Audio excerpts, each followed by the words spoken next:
Ka'ba Muazzamaning Ruknul Yamani degan burchagi bor. Aylanib kelganda Hajarul Aswad burchagidan oldingi burchak. Ozgina yirtib toshini chiqarishib qo'ygan. O'shani odamlar istilom qilishadi.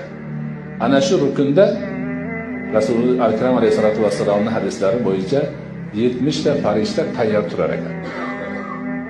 Turishar ekan. Ularning vazifasi nima? Vazifasi o'sha yerda turib kimki Allohumma as'alukal afva val afiyata desa, Allohumma sendan afvni so'rayman, ofiyatni so'rayman.